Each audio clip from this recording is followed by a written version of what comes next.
Welcome back to our Saturday Chikahan. Ito po si Alwin Ignacio, the diva that you love. Kasama ko ang aking kaibigang Bonggang-Bongga. Glenn si Bongga. Ito po ang KT Show. Ang Taray na Talakayan Showbiz Edition.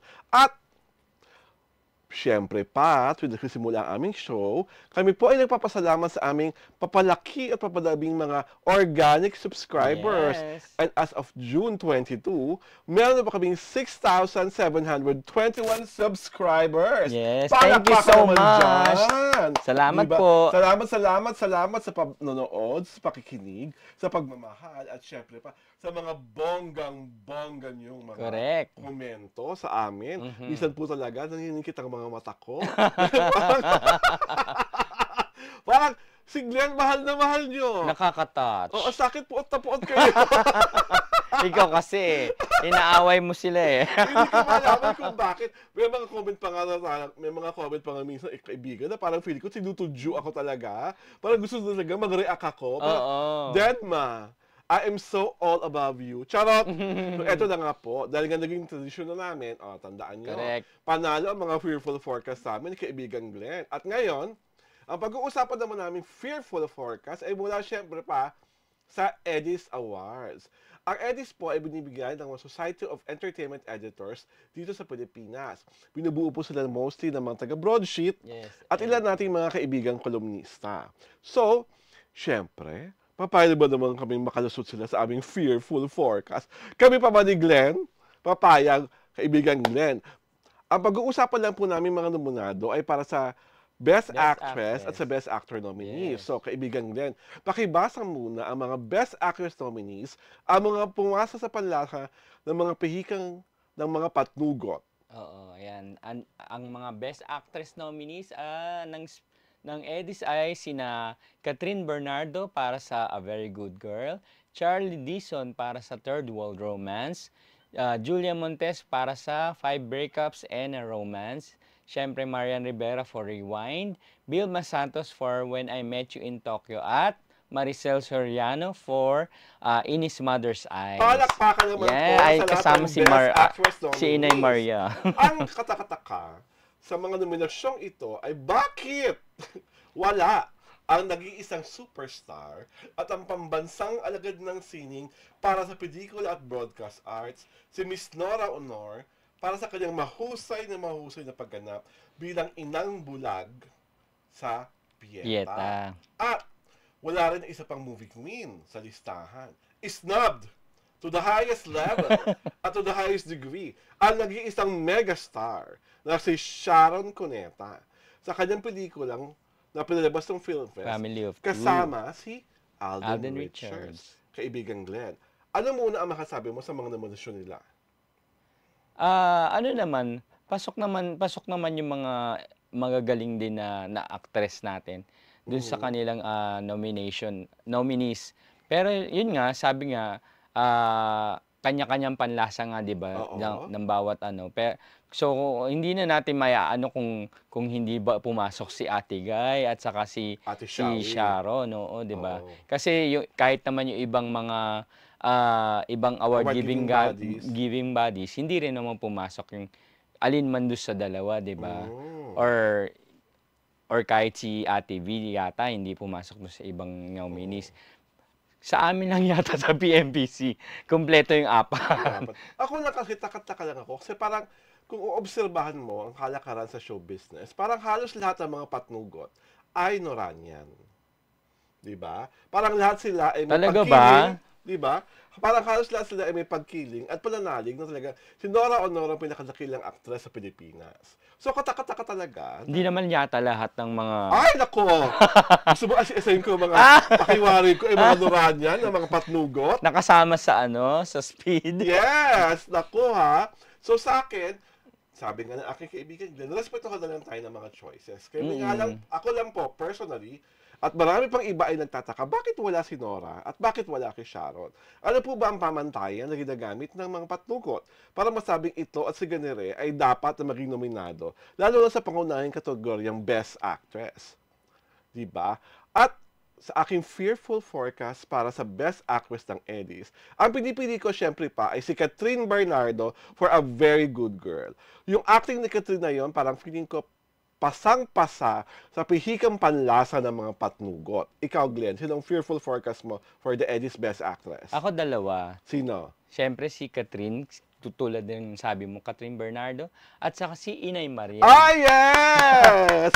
It will be Hindi talaga nawawala si Inay Maria sa akin. It will be wonderful if Inay Maria wins for In His Mother's Eyes sa Gabi ng Parangal ng mga Eddies. Diba? So, malalaman natin yan sa susunod na kabanata. At ang mga Best Actor nominees, kaibigan Glenn, pakibasa. Ay, mga nominated for Best Actor sina Elijah Canlas para sa Keys to His Heart, Ding Dong Dantes para sa Rewind, Cedric Juan para sa Gumbursa, Piolo Pascual para sa Malyari, Alden Richards para sa Five Breakups and a Romance, at saka si Romnick Sarmenta for About Us But Not About Us. Ako kilala ko lang sa mga nominado sa Best Actor. Hindi ko po alam na meron palang pelikula si Elijah Canlas na gano'n ang Meron! titulo. Kiss to His Heart. Anong role niya doon? Actually, magaling siya doon kasi Ano kwento niya? parang special child si Okay. kasama niya doon si Sanjo Marudo. Okay. Yeah. And si Dali. Dali yun. Okay, and I remember it now. So, sino ngayon ang iyong fearful of bet na mananalo sa Eddies? Ako, ang dami kong gustong manalo. Kung gusto mo ng tabla, tabla lang. Huwag natin gawing triple tie or triple tie daw. Oo. Hindi, gusto ko si syempre, katulad ng mga una ko pa rin pinili, si Romnick Sarmenta. Yes. Hindi mawawala sa... About Us. Oo. About Us, but not About Us. Of course, sama ko rin si Papa P. Okay, for Piolo Malyari. Pascual para sa Malyari. At saka habol na rin sa akin si Elijah.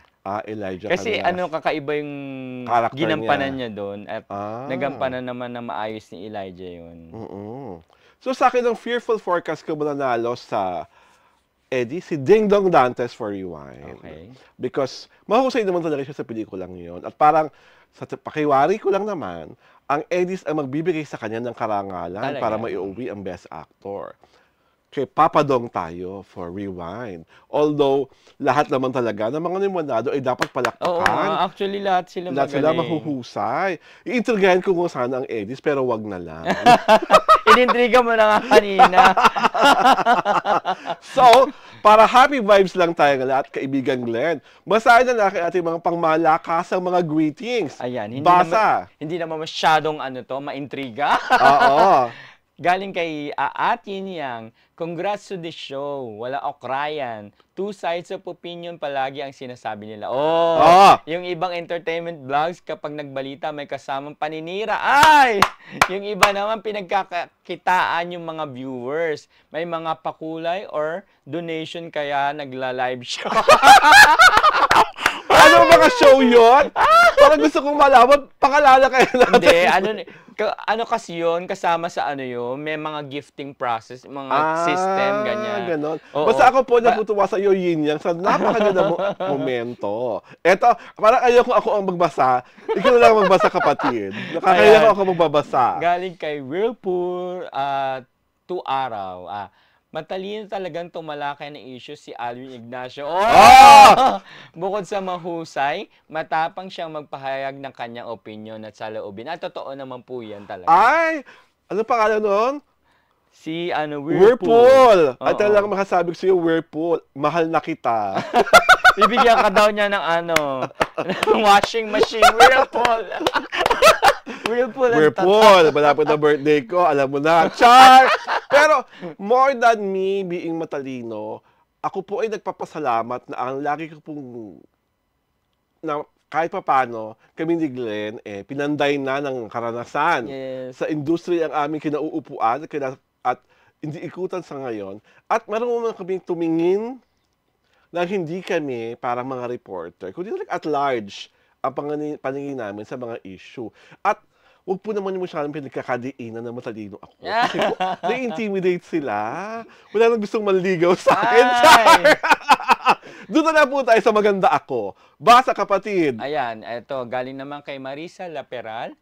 I like you both. Oh, your comments are with decency kahit sino man ang topic nyo. Most of all, I know how you love Kimi. Keep it up. Yan, Yes, syempre. we love Kimi talaga. Oo. At alam niyo po, nakakataba ng puso para sa amin si Glenn na talagang lugod na lugod kayo sa pagiging desente naming dalawa. Kung alam niyo lang. Decente. Charot. Hindi, pero, di ba, ang sarap basahin na nakita nila yung merito ng aming show. Na talagang, as much as possible, we try to present all sides of the story.